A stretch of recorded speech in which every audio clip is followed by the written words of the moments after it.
The NBA should continue to play. I understand the frustration of its players, and I support the causes that they're fighting for, but ultimately, this is a multi-billion-dollar business that gives them a platform that if they don't take advantage of, it's going to go away, and financially, it's going to hurt them long-term. The CBA would then be reopened. Owners would try and negotiate a deal to save as much money as possible.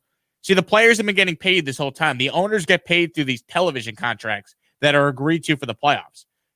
Turner and Disney pay the NBA billions of dollars so they could broadcast their product.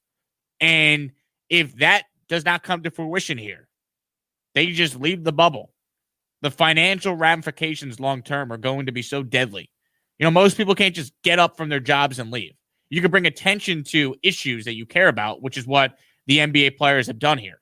But actually just leaving, getting up, packing your bags, I don't think long-term that's the right decision. They're better off staying, bringing attention to the issues, as the NBA, their partner in all this, has allowed them to do.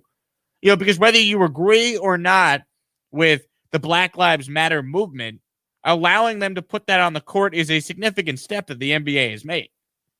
Right? Allowing NBA players to put social justice messages on their back is showing support to the players. Owners have been fully supportive of the players. So the players should be supportive back of the owners, work with them as partners, and finish out the season. You know, union officials are going to be hearing from owners saying, hey, if the season stops short, get ready for significant financial ramifications. I understand the anger of the players. I think we need to listen to the hurt in their voice. But canceling the season doesn't solve racism. It doesn't just change overnight. This is generational type of change. As we continue to move forward as a society, things do get better over time. Like the idea that, you know, it's as bad in this country now as it was when you had, you know, the civil rights movement in the 60s. It's just not true. Something like this is just not going to change quickly. History has told us that. Now, that doesn't mean that you just sit there and don't do anything. I respect the players for speaking out. Doesn't mean you shouldn't fight for what you believe in. But I think the change they're looking for doesn't happen if they decide they're just not going to play. There's 338 million people in our country. 2 million on average are watching the NBA. So the limited platform they have, relatively speaking, to the rest of the country, they should take advantage of that platform rather than just go away off on their own. Because other than a select few of NBA athletes with massive social media followings, they could do way more good and bring way more attention to the causes they care about by playing rather than leaving. So I think it'd be a colossal mistake if the NBA players decide they're not playing. And they're going to be meeting at the top of the hour to make a decision on this.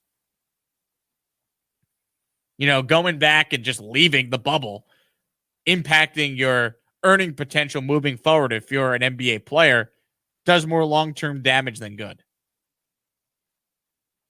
You know, they should be working in partnership with NBA owners to try and cause change. But let's not forget what NBA owners have already agreed to. Allowing social justice messages, allowing Black Lives Matter on the court. You know, they committed to the movement. The NBA announced that they committed over $300 million over the next 10 years to economic empowerment in the Black community.